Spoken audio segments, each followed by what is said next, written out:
So what I wanted to do was talk about sort of the my notifications are going to go crazy, but I wanted to talk about like the advent of Bitcoin, and why crypto exists and why the path from Bitcoin forward leads to Nervos.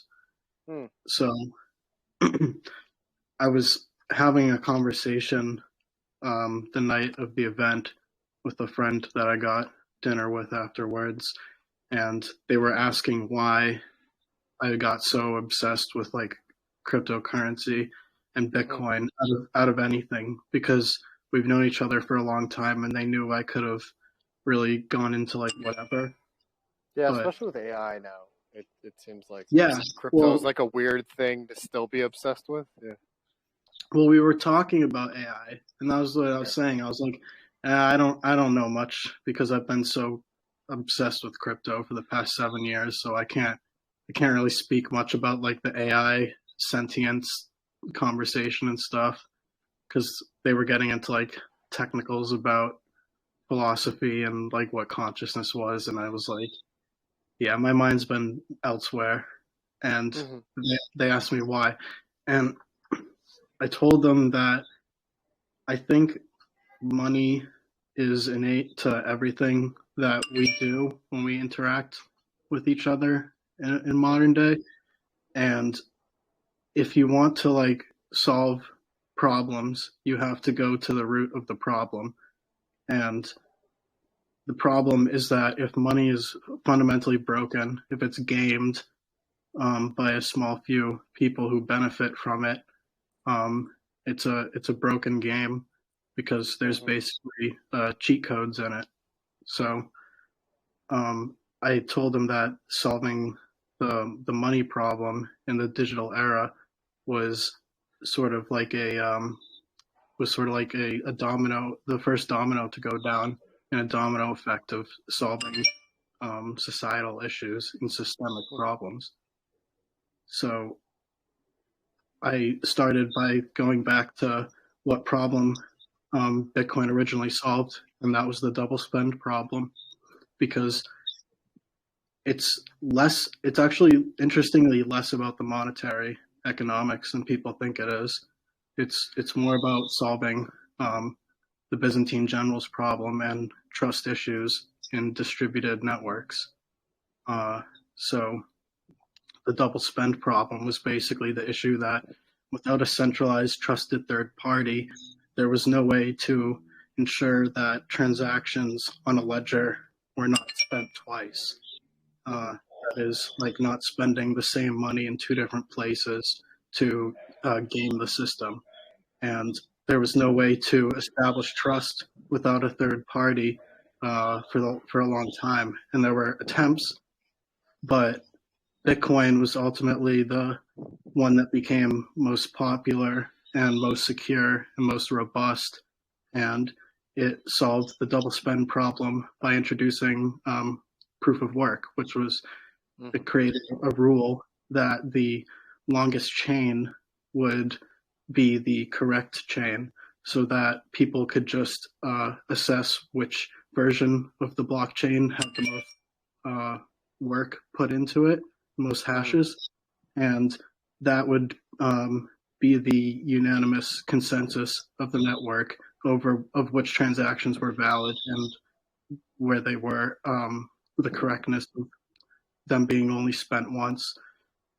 So blockchain originally solved the double spend problem, and then we had a trustless environment for exchanging value. But over time, the values of not relying on trusted third parties deteriorated, and we see lots of blockchains becoming so bloated that running a full node yourself isn't as feasible. And I think running a full node is, in a way, an extension of what proof of work wanted to solve by not having trusted third parties. So compromising on that is a big deal. So what do you think? Yeah, I think the passage of time is important to consider. I think a lot of the a lot of these things we try to think of them as though it's kind of like in the present, and how do I say it? I guess it helps to think about like that idea of trusted third party. Like you mentioned that Bitcoin was the first time that we had this I guess system without trusted third parties. I think the previous systems were meant to facilitate different trusted third parties, or to kind of hold those third parties to account, something like that, like the Chami and eCash, or you would have issuers, but everyone could see what those issuers were doing. But at the end of the day, it was still somebody at the center, or I guess different people facilitating that system. And then Bitcoin just took all that away and just made it about crypto proof. And I think that there's a lot of people that will say like, oh, if you look at the miners, these are kind of like third parties in the system. Like there are, you can count how many miners there are. What is the point I'm trying to make here? I think that notion of a node changed over time. So I think that, like, the common rebuttal will be to this kind of idea when we talk about kind of the history of Bitcoin, is that Satoshi talks about the Satoshi was a big blocker, and just that idea that you would have few nodes in the world. But Satoshi also imagined that you would have widespread hash rate, and that people would be using their computers to earn Bitcoin, and that didn't happen. We had specialized hardware, and now regular people can't use their computers to earn Bitcoin. So it's a quite different system, which this gets away a bit from your point, but yeah, those trusted third parties now are basically node operators, especially in like a proof of stake world. Um, they may not be trusted for in some ways, but they're definitely trusted by people to provide them access to the network and the information that they need.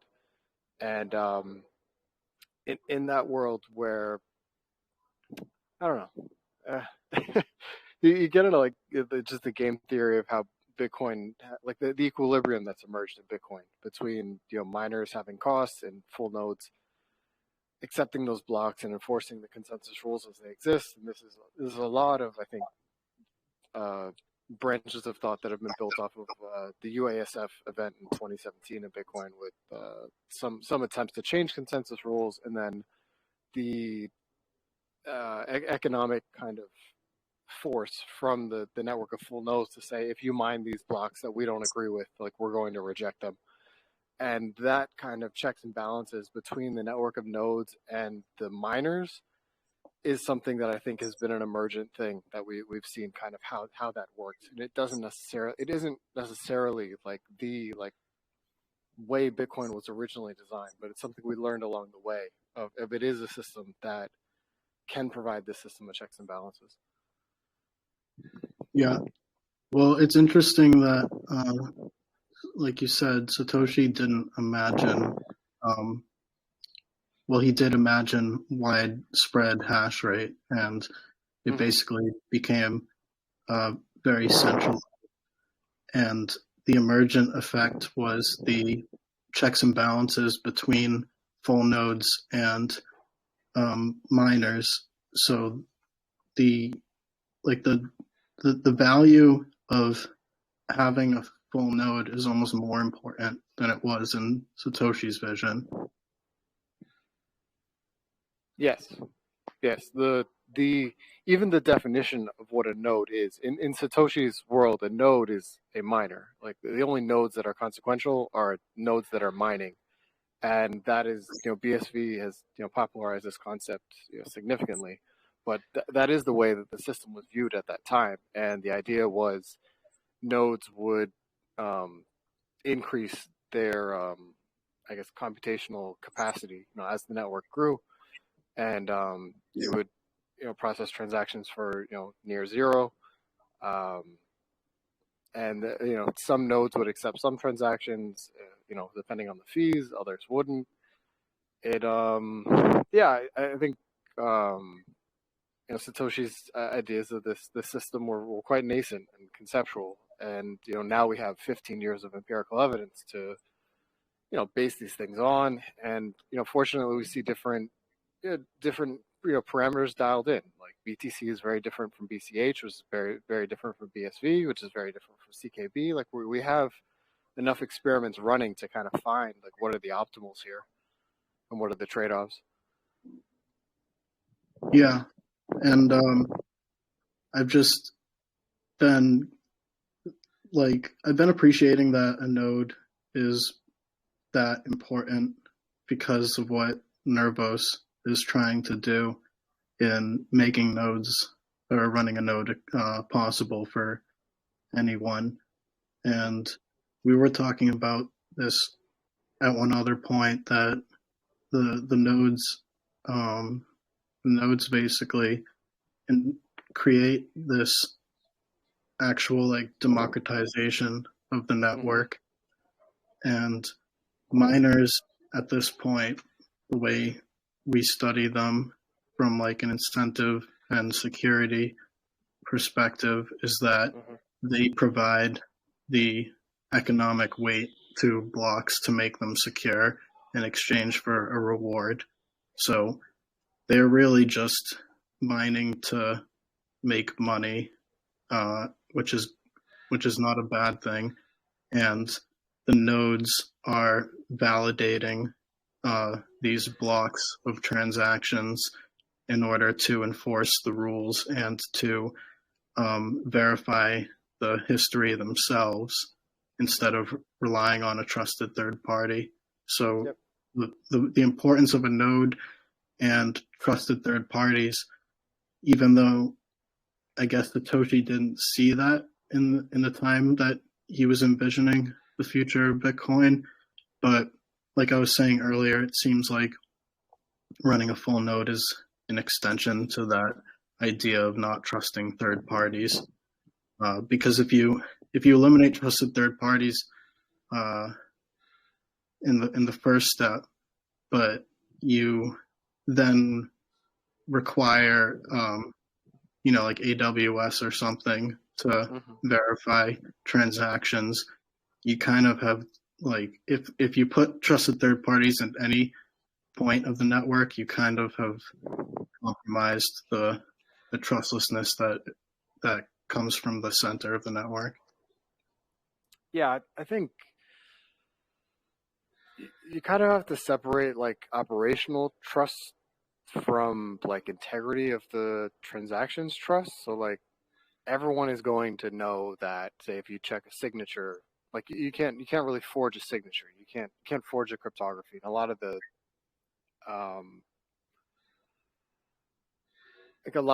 the trust compromises that we see are more along the lines of it's operational trust. Like you're trusting that those third parties are going to be operational. The event I always call attention to is like when Ethereum went down because of the crypto kitties. Like the chain itself didn't go down, but Infura went down, so people thought Ethereum was down. So it's a different kind of trust compared to if you're trusting people with your money, maybe they run off with it. But no, this is more operational and actually accessing the network. And another thing about the world that Satoshi saw was light clients were there from the start. Like they're in the paper, and you have to, like with light clients, any ordinary user can get the information that they need from the network to structure their own transactions. They don't need someone to provide it to them. They don't need to provide the information to a third party about what addresses they're querying or they're going to create transactions on behalf of. They have all the information due to the cryptography to get what they need to structure those transactions, and then they can get those into the network however they want. And I think that's another thing that's lost in this I guess proof of stake smart contract dominated world, that for 99% of projects, light clients are not seen as a very important part of the network. Yeah, that's strange to me too. I thought light clients would be very widely adopted on all chains by now. But Yeah, the yeah, unfortunate thing about I think, well, to Vitalik's credit and other founders of Ethereum, everyone was very aspirational and ambitious, and propagated this idea of going beyond Bitcoin. In a lot of ways, they did, but there were things along the way that were lost, and those details are not all that clear to the people who have propagated those memes. So, for example, like doing a multi-sig on Ethereum is impractically expensive compared to doing a multi-sig on Bitcoin, and the same thing goes for light clients. And just the idea that like Ethereum is better than Bitcoin because of smart contracts kind of loses some of these really important details. And yeah, I mean that's just the nature of scaling socially. Like you're going to get watered down signal to noise. yeah, that's true. So on the topic of light clients, like why is a I get that light clients Mm-hmm. achieve like the same like trustlessness, but what's lost in being a light client as opposed to a full node, if You're anything? not, yeah, you're not validating the actual history. So all you're going off of is basically an economic assumption that the hash rate that has gone into producing this chain is, I guess, is acting rational and doesn't have some particular interest in screwing you over. Because all you're seeing is that, like, of all the chains that you can find in the world, this is the longest one, and the transaction that you're, I guess, or the transaction chain that you're looking for, say, like the coins that you have, is the longest one, and so you can't actually make sure that, say, the supply hasn't been inflated or that you actually own those coins on the actual longest chain. You're just looking at purely just the computational expense that has been taken to produce the history that the transaction chain that you're looking at is true. Your series of like UTXO state transitions. Right. And this is like based on the concept of us looking at the block headers because they contain the proof of the work. Yep. Yeah, with the headers you get the chain of all the blocks and also the proof that any transactions that are relevant to what you're doing are in those blocks, because you can do the Merkle proofs up to the transaction root in the header. Right. So you're trusting the economic incentives at the time. And I guess what I would still question is what do we really gain from running a full node as opposed to a light client, because they're important for making everyone a part of the network. Mm-hmm. But we still run full nodes. It's not like everyone runs light clients. Yeah. Yeah, well, you need full nodes. Like light clients connect to full nodes. So I think Jameson Lopp did an analysis on like how many full nodes you need per light client, or how many full nodes you need, for the number of light clients you want to run. And I think it's like a factor of 8 or 10. Like you can't just scale endlessly, like connecting light clients to full nodes. Like there is some sort of limit. Mm-hmm. But the incentive is pretty altruistic. Uh, yeah, I guess that's one thing that, say, proof of stake does do well, is that there is an incentive for running nodes. I think you could probably do something with economics around serving up history data Yeah. to provide some economic incentive there. But yeah, the idea that for the most part the motivation behind running full nodes is going to be altruistic is not great. It's something that can be improved on. Yeah. Well, I guess it goes into like the trust assumptions that you're willing to work with in an economic system. And you can call it altruistic, but it's also like at the end of the day, people are trying to serve the needs of the economy. So a network that wants to serve the economy at a global scale without compromising on trust will be running nodes as part of their business, or like part of their business model is the ability for their users to run full nodes. Yeah. So, If you can get the cost down to an acceptable level, ubiquity seems, it yeah, seems like it makes sense with what you're saying. yeah, like in Nervos, or at least that's what they're trying to do. Yeah, that's the idea. I think Phil has the project of the nodes, and maybe it's a couple dollars a year or something like that. Um, Yeah, it's not bad, or even if you just have like a process people are running, like when their laptop boots up.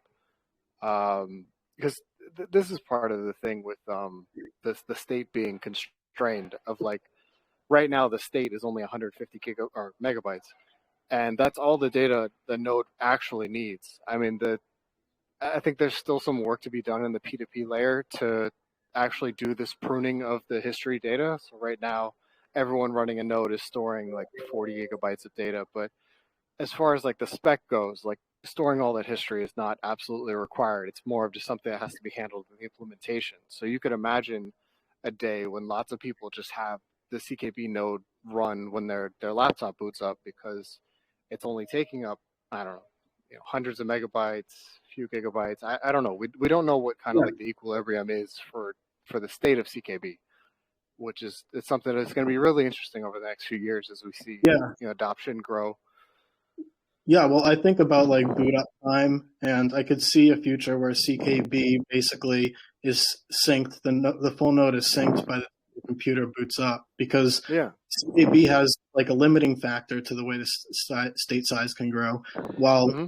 while computation and speed has the opposite, where it gets exponentially faster every few years. Hmm.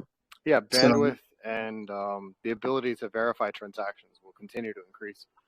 yeah, so The it's really built for that idea of Yeah, ubiquity. yeah. Um, I mean the the serving of the history data and where the history goes. I think that's another thing where CKB I think is set up well. I mean, I think from a purist perspective, someone could argue that a full node should always have the entire history accessible. But I think even in Bitcoin, we're starting to see that there's challenges to that practically. So the history of mhm. CKB can grow at I think 2.5 terabytes a year max right now. So it's unlikely that in that idea of ubiquity, like it's unlikely that you have that. It's more likely that that history is spread around and accessible. And it would be great to see a market for historical data. I think it's going to be a really important part of things. Yeah. I mean, historical data can be useful for infinite numbers of reasons. It's like there's big markets for data already on the internet, and a lot of it is historic. It's instead of just feeds. Um, but people running a full node don't need the whole history, which is actually a relief. But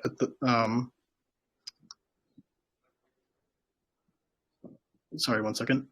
Yeah, no worries.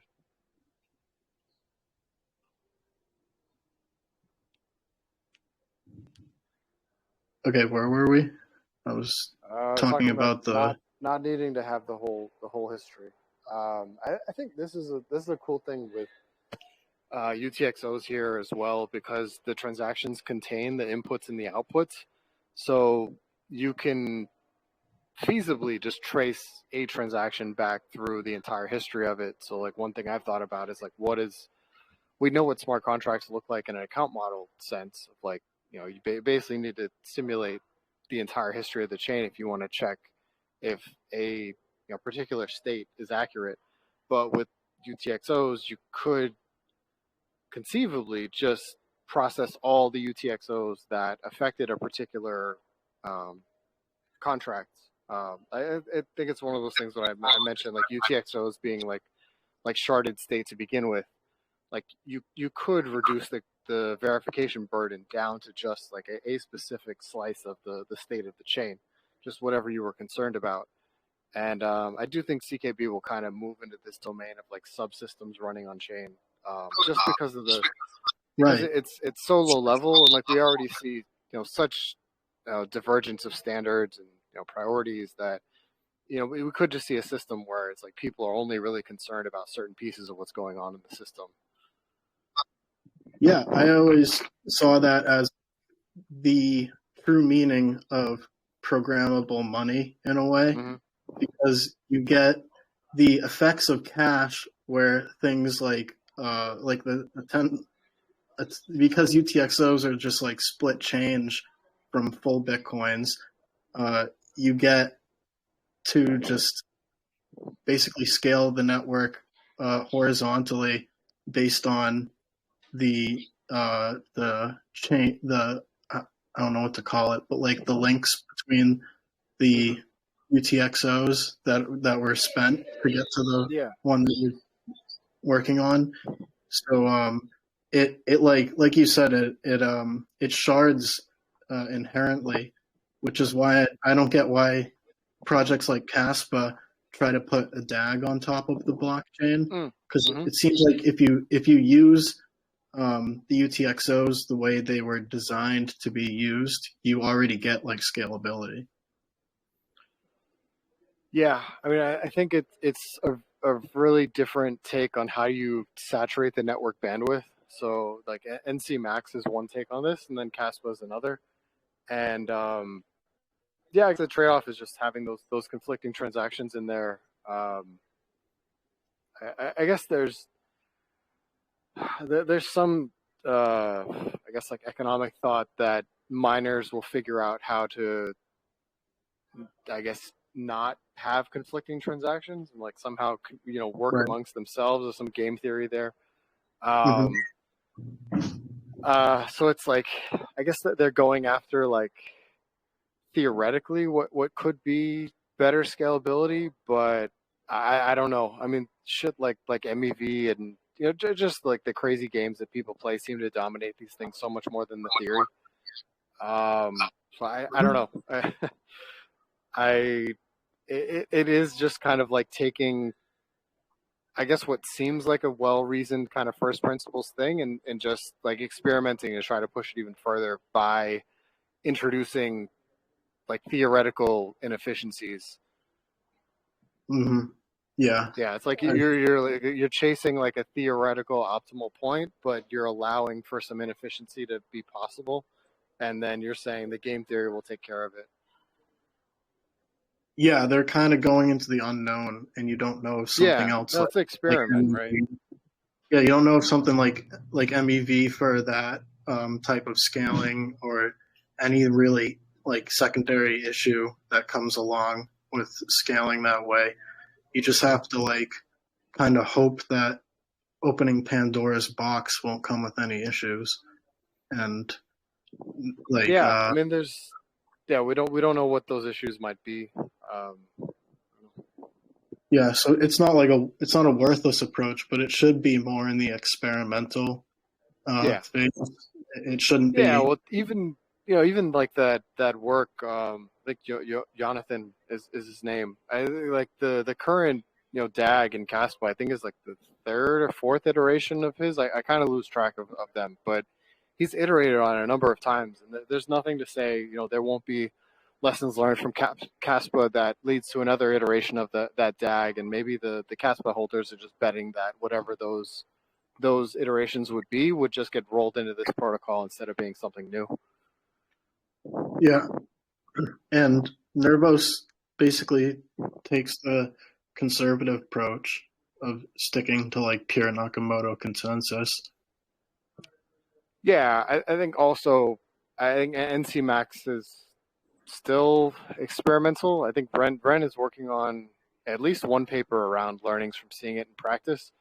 But I think even NC Max, could be it could be iterated on depending on learnings. But yeah, that's the idea, that there is kind of like a linear progression of blocks in the chain, and you're, I guess with Ethereum, I think that they pay for Uncle blocks, or at least they used to. I guess with Proof of Stake, you won't have Uncle blocks anymore, but they're not valid in NC Max. Mhm. Yeah. Yeah, I guess they did claim that in the NC Max paper that they would basically have the same backbone. Mm-hmm. They didn't break the security trade-offs of the backbone Yeah. protocol.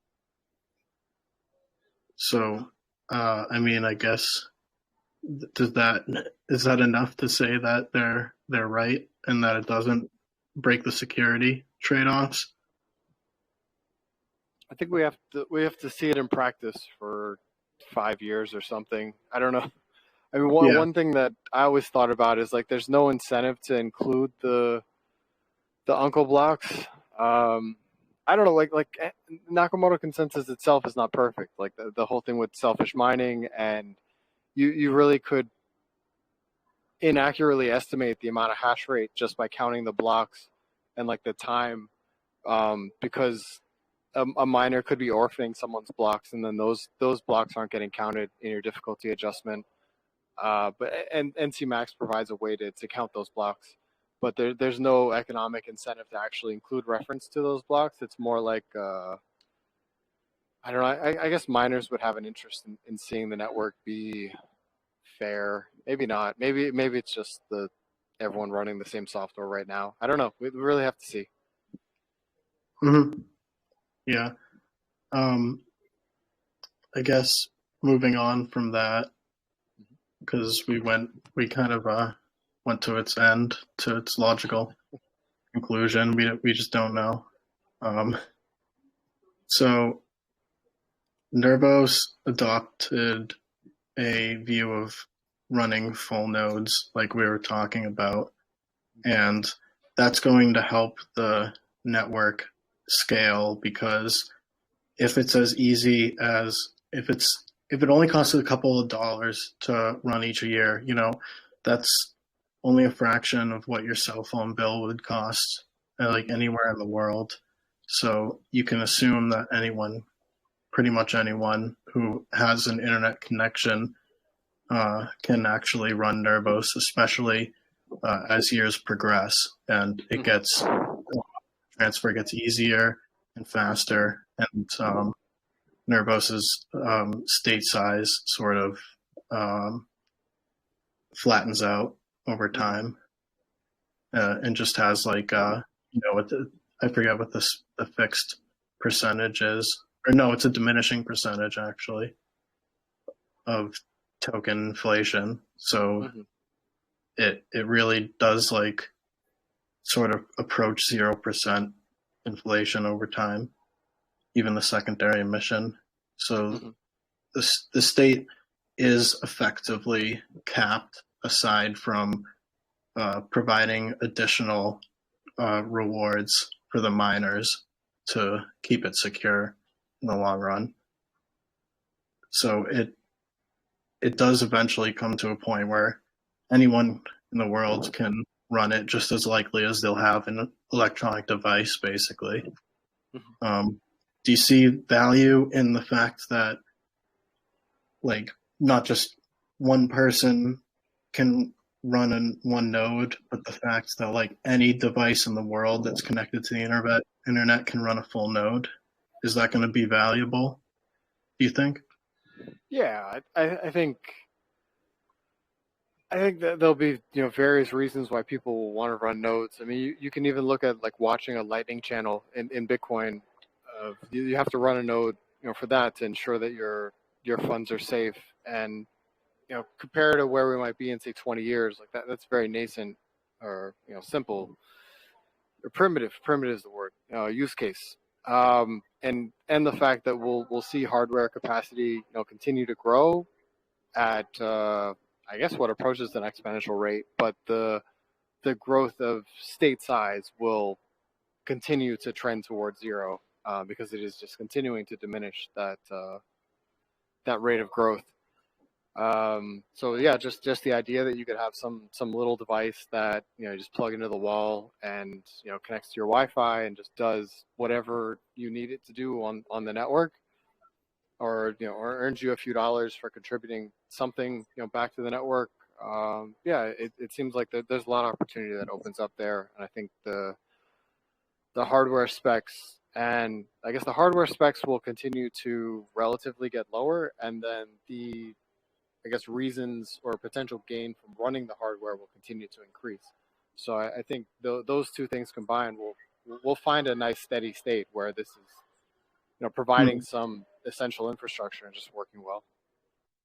Yeah, and I like that it is supposed to be the Nervos network inherently because it's monetary, like it's a monetary system with smart contract capabilities. It's basically a open, public, permissionless um, financial system, and we talk a lot about what the token is named after, or the coin is named after in Nervos, because it's called a common knowledge, or it's called a CK byte for common knowledge. And if you have all of the state of the network, if you have all the state of the like public financial uh, system, it's common knowledge to everyone in the network. And this is different from history. Like history may have markets for it, but it's not something that you literally have to run a full node.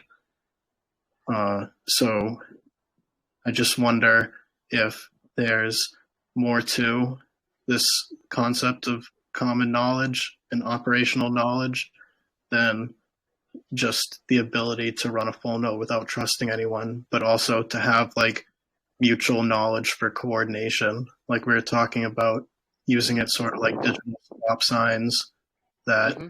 everyone knows what they mean and stuff like that. So since on Nervos the common knowledge space is incredibly scarce, it'll literally attract the most valuable and economically dense common knowledge in the world, like the stuff that people would fundamentally need to know to coordinate with each other. And Mm-hmm. I think that's very very fitting for something that's intended to be a settlement layer like CKB, because then to settle things, you just have, well, in the settlement layer you have very lightweight um, Mm-hmm. layer that doesn't anyone can run. So I Yeah. guess I'm going in circles now, but what do you think of that? Yeah, I think it's a good architecture for, what we want these systems to do. So when we think about, the common knowledge being stored on the chain, we might think about, say, what everyone's balances are, something like that. But that's just one use of common knowledge. I mean, it could also be, say, code, cryptographic code. Someone was mentioning to me earlier about what would it take to deploy post quantum cryptography on CKB, and one person could deploy that cryptography, and then everyone could use it. And like in this scenario, that just that post quantum cryptography alone could be common knowledge that's on the chain, and then you could have other things like inside cryptographic proofs that are then stored on the chain, and that's your common knowledge. And you get, it's kind of an abstract system. I wish I had a visual to show, but you could get this combination of executable code that is cryptographic, and then other cryptographic commitments, and people can just come to the chain, which with that ephemeral transaction data that eventually gets stored in history, and just update cryptographic commitments on the chain using cryptography that's on the chain as well. And this allows the network to kind of change in response to what's needed. So to provide a practical example, in Bitcoin now, there's a lot of talk about, can we expect a day when everyone in the world can control their own UTXOs? And as Bitcoin exists today, you can't. Like, if you just do the math on, like, you have 8 billion people, how many UTXOs can we create? Like, it's impossible for every user in the world to control their keys. So there's talk about how Bitcoin might change to make it possible for this to work. Some sort of, I guess it would be a soft fork that they'd use, Or you could go the other way, which is to say 90% of people will use custodians. Contrast it with CKB, where you could have an unlimited number of users sharing a single UTXO, and still their keys are what updates the cryptographic commitments in that UTXO. So effectively, they are holding, all holding access to their funds cryptographically. But it's because you get this abstraction of what is actually the common knowledge on the chain, because it's no longer just an owner and an amount. It's just the wondrous world of cryptography, which we know you could contain anything in. And yeah, I think that's I know it. For most people, it's probably a stretch when they first hear things like that to make sense of it. But if you spend enough time with it, it actually does make a lot of sense. Yeah, visually it does make a lot of sense to me because if you just have a if you just have this new abstraction of what Bitcoin is supposed to be, and it's a common knowledge layer of cryptography, you have this cool, like, again, another, this is what you were talking about is another example of scaling because Bitcoin can't have Bitcoin because of Bitcoin's UTXO limitations of being transactions. You can't have everyone controlling their own keys. Like you'd have to either change the network or have this or have like most users in not in self custody. But in Nervos, you don't run into this problem because of its abstraction, and it's like you can have a lot of you can have a lot of um, I don't know what to call it, but you can have a lot of, I guess, information stored with small amounts of data. So you can have more people in control of their own assets. Is that Yeah, right? yeah, because you're changing like where that data resides. Of you're condensing the amount of information that's actually stored in state and on the chain and needs to be held by full nodes at all times, and you're moving that where the data say related to users controlling those coins, or like their signature data, things like that. The cryptographic data proving what are the values that are inside that commitment. All that gets moved to this, I guess, history data, witness data, ephemeral data that just comes to the chain, and then as soon as it's processed, it leaves and it's not needed by the full nodes anymore. And then when another event, I guess, happens or is needed, then the data shows up again. The Fuel project has a great way of saying this. They call it state rehydration, which they're also UTXO based smart contract platform, quite different than CKB. Just in I guess the goals, like they want to create an asset centric blockchain, where CKB is a common knowledge centric blockchain, which is to me quite ironic because a lot of the early CKB talk was about, say, the heaviest asset problem, and providing that Mm-hmm.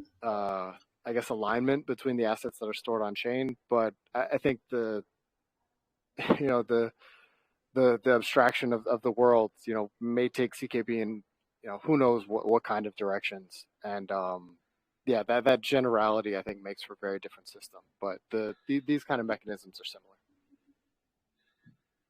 Yeah, I mean, it definitely generalizes value beyond assets because of Mm-hmm. the well, I guess you can still like consider them assets to a degree, Yeah, they're like still something. there. It's just Yeah.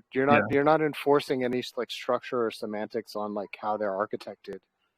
I Hmm. think like the ordinals showed us that, or like BRC20s, where it's like, you know, are these things actually assets on Bitcoin? Like only if people think they are, and that goes back to your thing about common knowledge of if you can show in the common knowledge of the chain that these things exist, and people then at large call them assets, then really should have any sort of semantic constraints on like what constitutes an asset. It should just be the network coming to consensus on some Hmm. arbitrary ones and zeros, and then people can interpret it how they like.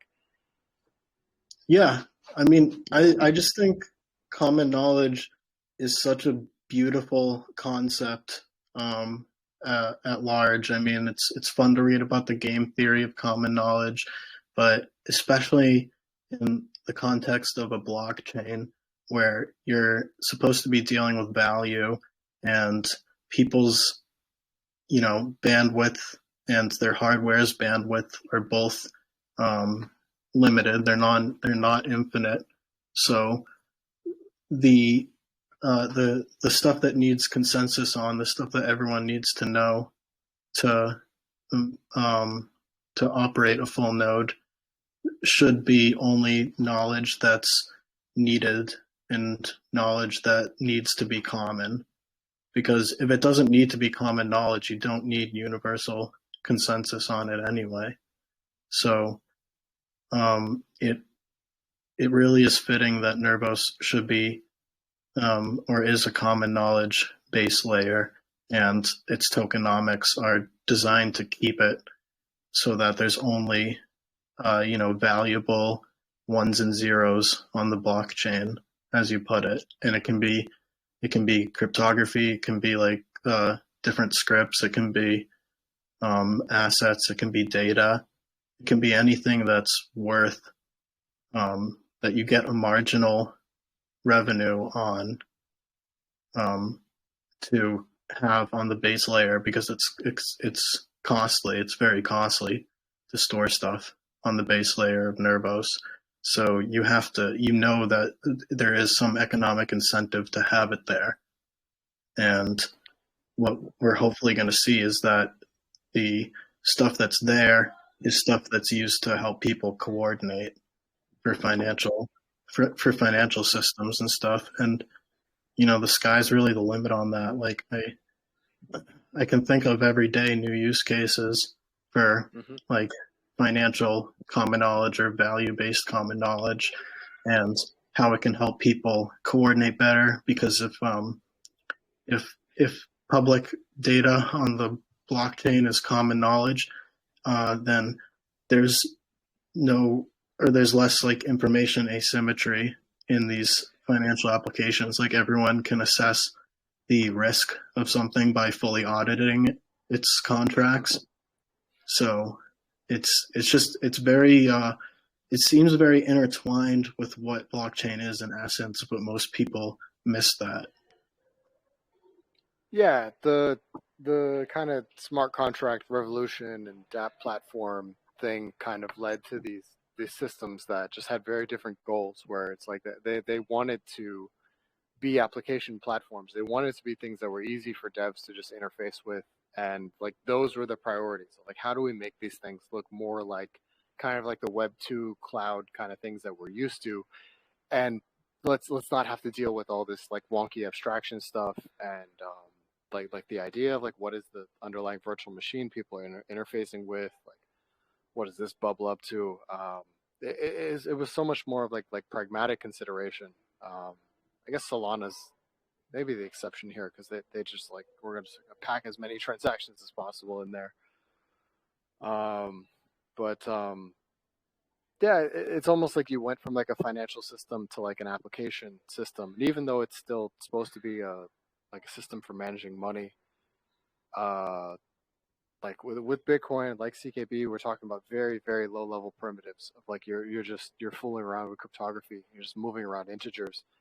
Um, and then in CKB it's RISC-V instructions, which ultimately seems like it's going to mostly boil down to cryptography because of the like economic, I guess, force down on storing state.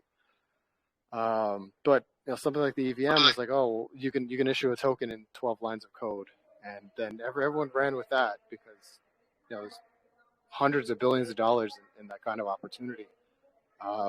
But blockchains are long run things, so we'll see. We're going to see how all that pans out. Yeah, I mean, 12 lines of code sounds great, but the account model seems to have created like a lot of state bloat over time. Yeah.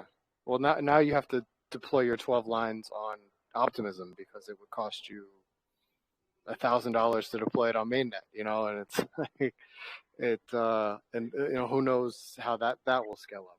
From there, I guess we have the EIP 4844 now, so it'll get a little cheaper to do optimism things, but eventually you might have to put that data on Celestia or something else. It's like the it's like it's convenient at the start, and then you have problems in the long run versus like CKB Bitcoin. It's very inconvenient at the start, and then your long run problems. I don't know. I guess you want to minimize them. I guess Bitcoin. Some people think it has long run problems, other people don't. And CKB, hopefully, it doesn't have many. Yeah, I mean that's clearly where this comes from, is a psychological race between people who want to make things easy and face hard problems later versus people who are willing to take the hard path. And I mean, let's make them easy on paper. Let's make the theory easy, but like practically, it's going to be tough. Yeah, which is like, that in itself is common knowledge. Like to take the hard path in life, not the easy path, because the easy beginnings lead to difficult futures, and that applies to people's lives. Like if you take the shortcut in life, your future is usually very difficult, whereas if you do all the right but difficult things growing up, you have a very easy future ahead of you.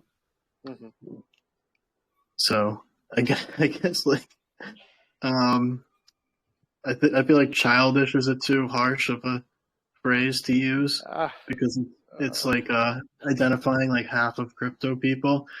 But I mean, results driven maybe is here's a diplomatic way of saying it. They have a very high time preference, right? Yes. Yeah. Whereas I mean, it's understandable, but I don't know, man. I was reading the Satoshi emails today, and just like reading it, and like getting a feel for like the reality of like Bitcoin just kind of being hacked together, like that. I don't even know if high time preference was like a thing there. I mean, obviously, if you're hacking something together, you want to ship it, so your time preference is high.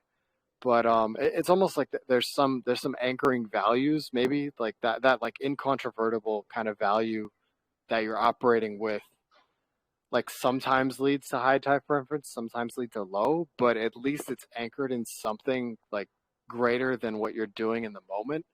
And maybe it's the absence of like that anchoring that really is what I guess causes all these, I guess what looks like very short-sighted decisions of like, it's not about, say, delivering freedom from, I guess, I don't know, I guess Bitcoin had freedom from a few different things.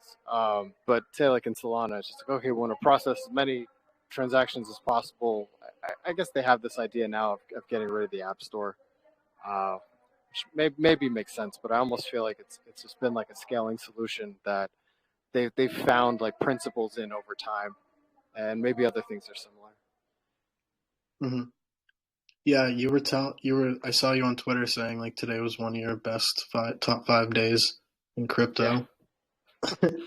Yeah, I think because so if you look at the emails, like they're very personal. Like, or like I've read all of Satoshi's writings before, where it was like always intended for like mass consumption. It's like you're writing a forum post, or you're writing an email to a mailing list. Like, a lot of people are going to read it. It's going to be public. But these emails were one-to-one. Like they were between Satoshi and Malti, something. I can't pronounce the guy's name. But there's like personality in those emails. And it's, it's very different from, previous things that I've read of Satoshi. And like that, just that idea that like, 15 years into this thing, we're still understanding like what it was when it started is amazing. Trump had a clip yesterday. He was saying he's okay with Bitcoin. He still loves dollars, but he's okay with Bitcoin.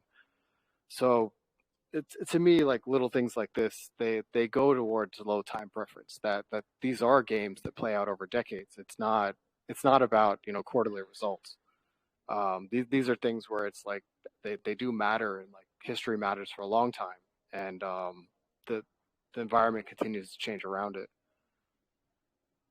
Yeah, did you say Trump was okay with Bitcoin? Yeah, there was an interview on Fox News, and I don't know the woman's name that interviewed him, but she's an anchor on Fox News, and she was talking about this idea of Bitcoin and it being like in a conservative mindset, Bitcoin being an asset that governments can't confiscate from you, like being like a natural leaning for conservatives. And Trump very strongly expressed his preference for dollars and desire for dollar strength, but also expressed that there are a lot of people now that are finding, uh, I guess, desire in Bitcoin or desire for Bitcoin, and he's okay with that. He'll still continue to push the dollar forward, but his statement when he was president is that he was anti-Bitcoin, and maybe he saw it as a Yeah, challenge to the dollar, and that seems to have softened a lot over, I guess, 4 years, something like that. Which, if you look I at like guess the so. ETFs, like Bitcoin is different now. Yeah, and like to be honest, like the ETFs were a big deal, but I wouldn't think at all, or not much, that's what made him switch. Because I noticed that over the past 4 years, like I remember him saying he was anti-Bitcoin, and I'm like, okay, then I'm anti-Trump. But like, but like, Yeah, there's a number of one issue voters out there now. Maybe that has something to do with it. well, well, that's not even what I was getting at. I was just trying Hmm. to be funny, but what I was getting at was that I noticed a lot of his followers and minions like all ubiquitously loved Bitcoin because they were all getting kicked off of platforms like Patreon and shit. Ah, yeah, that makes And sense. so I literally think it was like a decentralized, like bottom up result of all of his followers being pro Bitcoin, and Yeah. eventually they got to him over. Wow. And I love talking It's about this stuff, not just the tech. It's like the social phenomenon is just yes.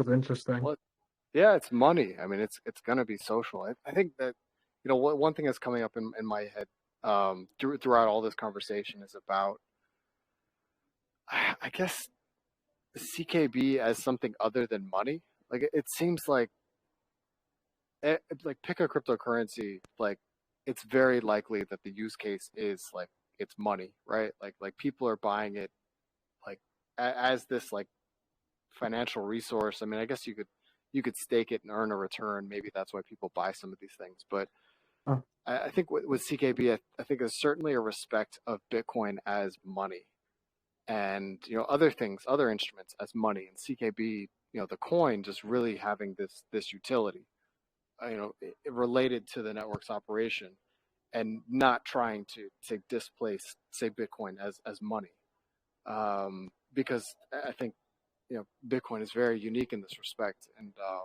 just me personally, like I feel like there's just a huge respect for like that, and like a feeling of like that position is solidified, and I can't think of a time that I haven't felt this way. I mean, maybe during the flippening conversations like 6 years ago, maybe questioning it, but yeah. it's a significant thing, because it has this social dimension that you're just never going to replicate somewhere else. Yeah, well, I just wanted to like strongly agree with what you said about it being beyond money or something other than money, because that was that's actually what strengthened my belief in Nervos, because I thought it was something more than money, because as you know, I got so much into Aragon, and I thought that that would be become the de facto uh, blockchain based money in the future. And I had to wonder how many how many let's see, experiments or like philosophies or crypto ideologies that Aragon's existence would invalidate. And I'll just stick to layer one blockchains and we'll talk about applications. but I was wondering how many layer one blockchains that I would invalidate. And to me, it invalidated all the ones that were trying to be money, and the only one that was the exception of that was Nervos.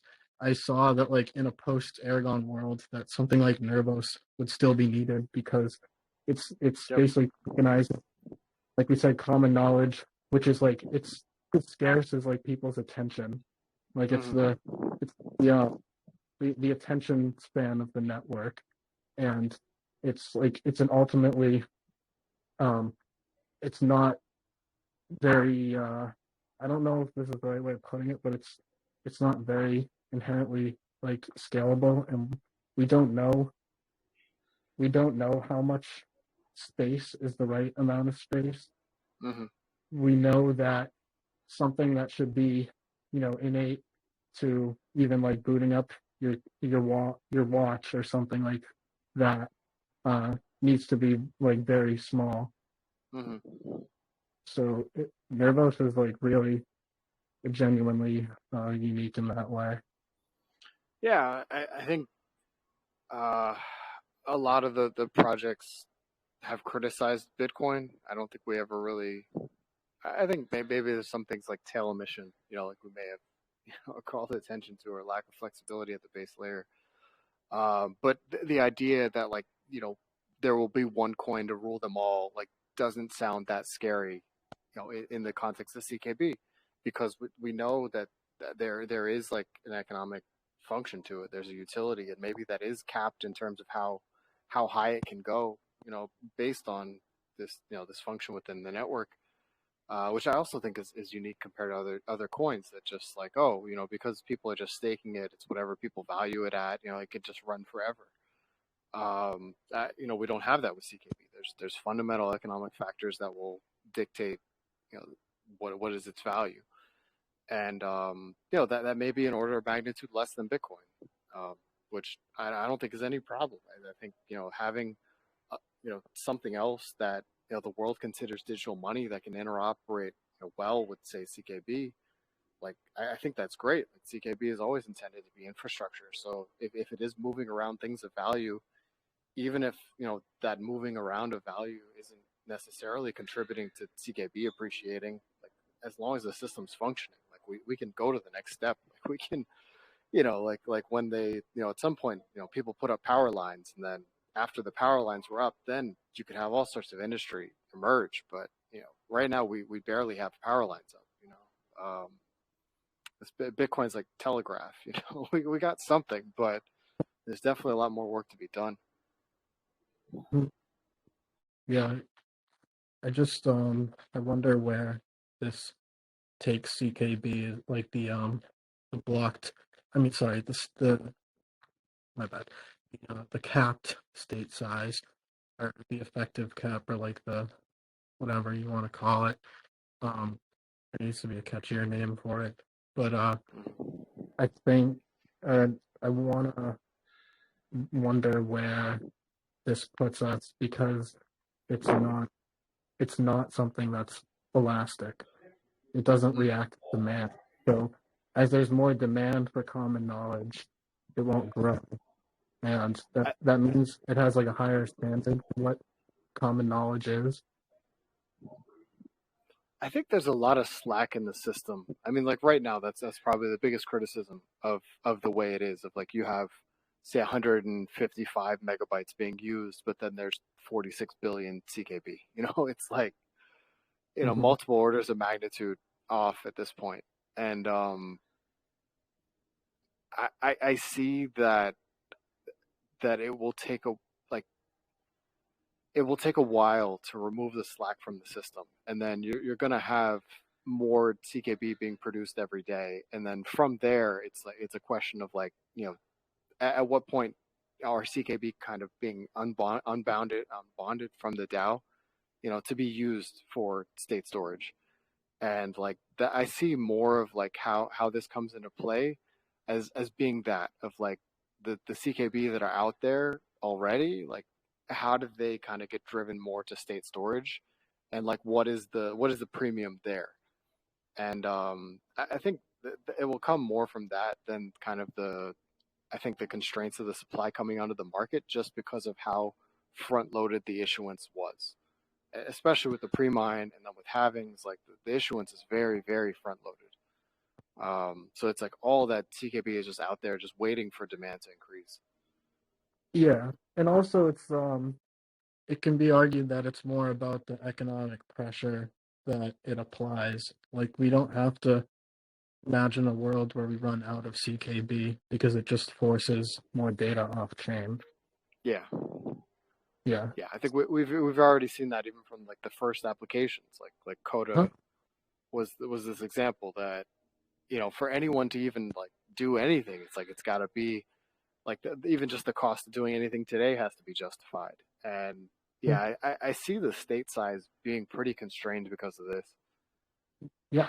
Yeah, it's Yeah, cool because it's sort of like it doesn't make me worry about running out of CKB. It doesn't seem like it's going to be a concern because of that. no, to me the concern is more around like what are the hindrances toward bringing more people onto the system, and like what are the hoops that developers have to jump through because of these things. I don't know if those things are going to be concerns. I mean, it may just like this way of thinking from the start may just force people to architect applications in a way that are more scalable, and like it may just all take care of itself, and we may never encounter a day where like people are like, oh my god, like why do I have to pay $100 to store tokens? um yeah, I don't know, Yeah. but those are more the things I consider. Yeah, but you might not be storing tokens themselves on layer one. You might be Yep. storing like a hash of some balances. Exactly. Yeah, I Yep. think And like then yeah, go ahead. even if these uh even if these things make it more hoops to jump through, just like we were talking about earlier, I think it'll be totally worth it in the long run because it's just like purely market driven, efficient state management like built into the hmm network. Yeah, it's yeah, I guess going back to like first principles, like it's a network that's properly architected for what we want to do, and it's almost like a question of like, is the goal the right thing? And I think with kind of like I guess the Bitcoin Renaissance, which is the buzzword, um, and all of kind of like the huge explosion of smart contract platforms, really no traction gained on any of the use cases from the, I don't know, 100 or so smart contract platforms that have all come out. It seems like that idea of just generalizing UTXOs could be the right goal initially. I mean, Bitcoin worked, and yeah. Yeah, I mean, there's no way of knowing, and like sometimes your intuition is not right, but that's definitely what my intuition is like going in the generalized UTXO direction, and that's just talking to people in the space and engineers since 2017, and hmm there's ones who I consider in high regards, and there's ones not so much. And all the highly regarded people I know in crypto at least understands the advantages of UTXOs. Yeah, it almost seems like the strongest argument against it is just that it's going to take a while. So that to Mhm. me has like always been the thing of like, okay, cool, but like Jesus fucking Christ, like I can't do anything with this. And just that idea of like, you have good ideas, but like they're not useful yet. And like, I don't know, it's like, could you figure out all the problems? Like, probably, but you're gonna have to hang in there long enough to do it. And I think credit to the Nervos community of like the just the number of people getting behind. Like, we're gonna figure this out. Like, we've got the right idea. Like, we're gonna figure it out eventually. And the number of people believing that, like, I think just hang in there long enough to actually like get past the, I guess, high time preference kind of priorities like that. That's it's make it or break it here. Um, if you look at something like Cardano, like I don't know if they ever like I don't know if you start with the wrong premise, maybe you never figure it out. But our idea here is that we have a solid premise, and there just has to be enough time and enough eyes on it to actually figure out these problems. Yeah, I mean, I was going to bring up Cardano as well, and I think it'll be a very different system than Nervos in the grand scheme of things, just because it's proof of stake. But the fact that they chose the UTXO route and didn't compromise on it shows that they are in it for the long haul, and they always get criticized for this, but they don't really seem to care. And Nervos is kind of the same way. Like, Yeah. not many people have like totally abandoned ship and rage quit because they understood the assignment from the start and that this was going to take like 10 years. Mm-hmm. And that's why sometimes it can be fun to make fun of the people complaining about price, because it's like this was legitimately supposed to be like the longest term play in crypto on purpose. Mm-hmm. And we chose this path, like, not because it's easy, but because it's hard.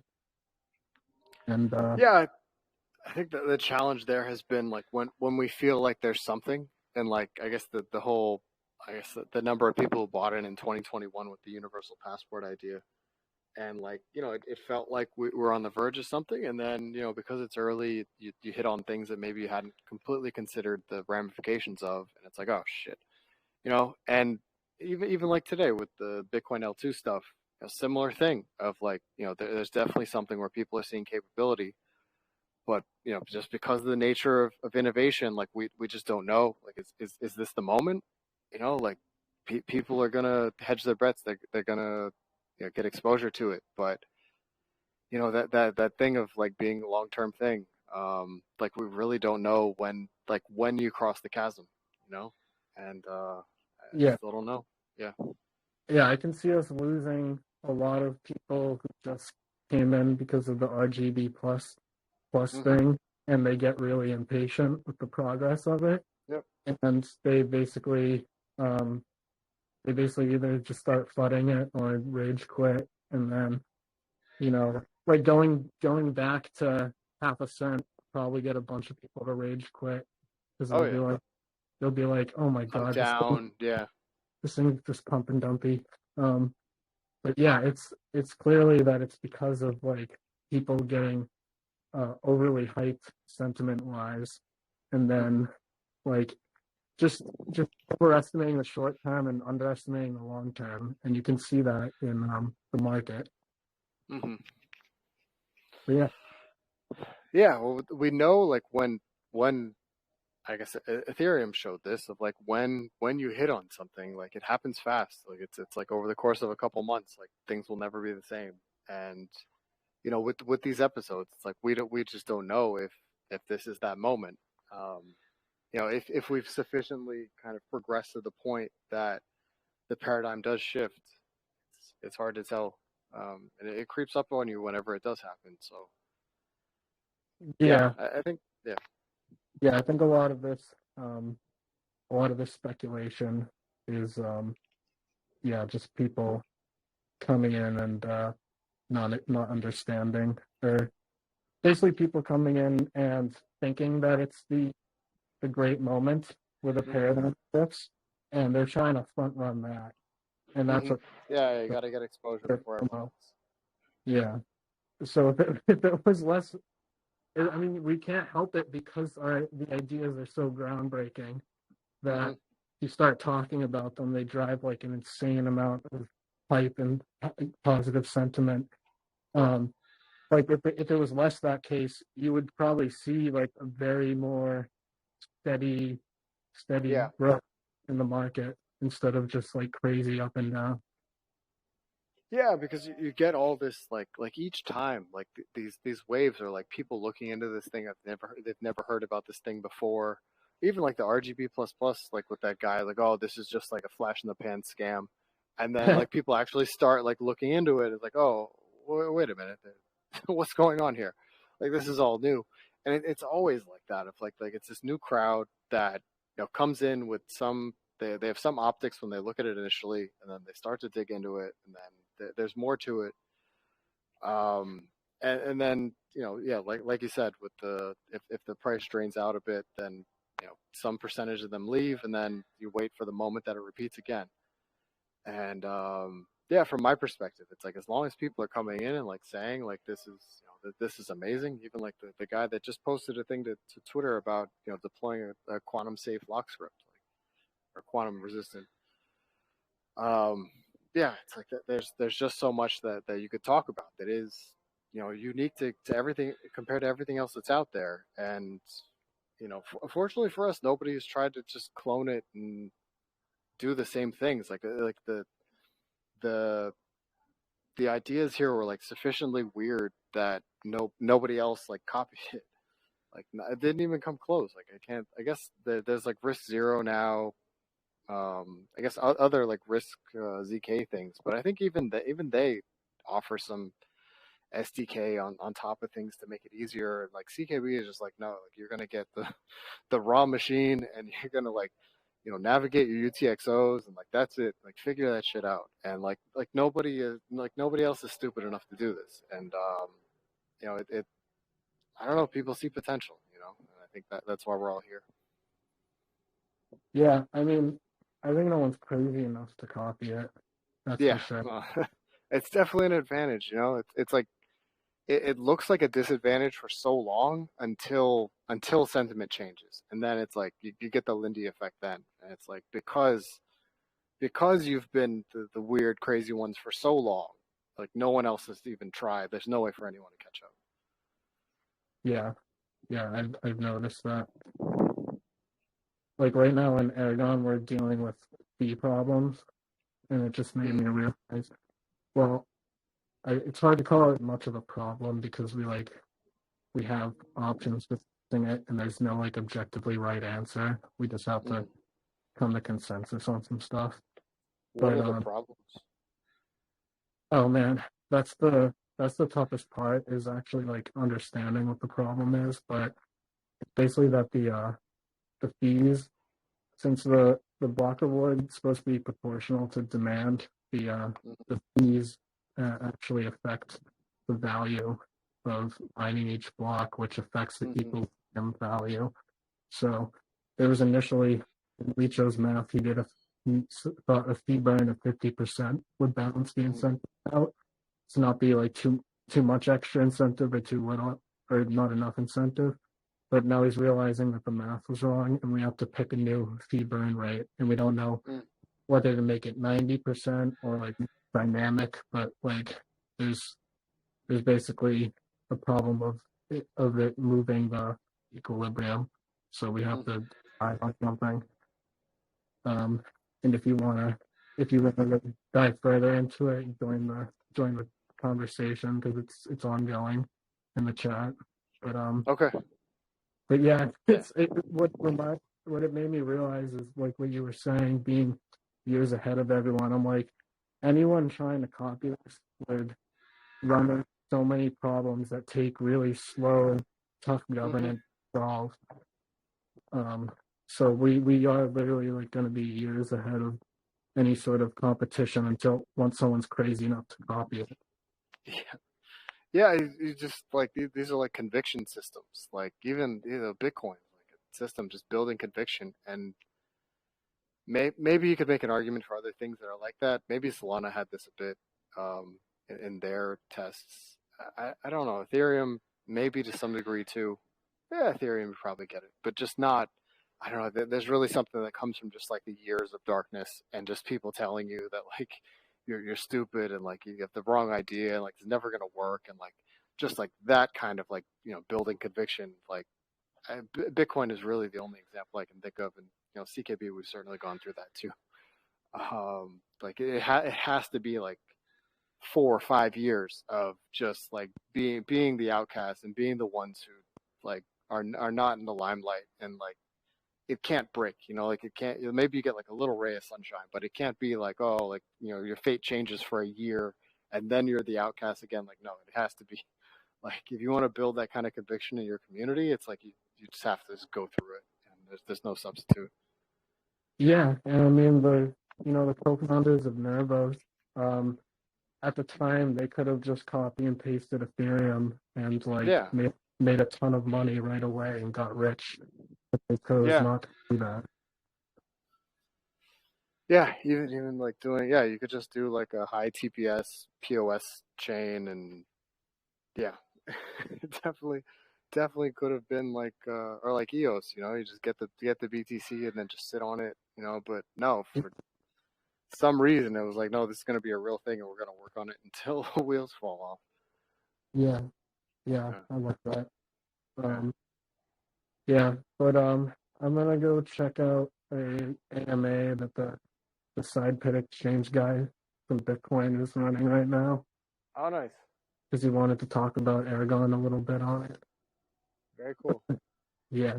But I had fun. We should do these more and let people Yeah, know man. about it so people can ask questions. Because I'm sure people would love to ask questions in these kind of combos. Like, Yeah, if man. Always happy to share all this stuff in my brain. So. yeah, I think it's easier to get people on Twitter Spaces though. It seems like they just pop in. Yeah. I feel like, yeah, I mean, definitely like with this, it's like you have to like let people know when it's happening. Yeah, I think yeah, I mean, I'm inclined to just do this here because like we get the recordings, like mass consumption, you can get like the recordings and just drive people toward the chat because the problem I have with Twitter Spaces is that you get a lot of people just kind of wander in and wander out, and like here it's like you're going to get people that show up and that are interested and that they're going to ask questions and they're going to be good conversations, and like I feel like Twitter Spaces sometimes just kind of like talking into the air, and yeah, yeah. totally down to consider it, but yeah, I just want to like pursue this route for a little bit and see how it works out with driving people to the chat. Okay, I have no problem doing that. Okay, cool. I can I can just publish recordings, like you said. Yeah, I think if we do a few of them and then people hear like kind of like the kind of conversation that's going on and they're like, okay, I want to talk about those things. I guess we'll get a feel for like how many people is that and just like Yeah, what does that amount to, and maybe mixing it up from time to time is a good idea too. So. yeah, and I remember like going to town halls and Twitter. I mean, not on Twitter and Telegram, and it was really fun. It would just be Hmm. like being like diehard core Yeah, TV. exactly. Like these kind of conversations, like this is the kind of conversation you want to have. Twitter Spaces, like you kind of gotta like water it down a little bit for like what people are interested in there, and it's like that.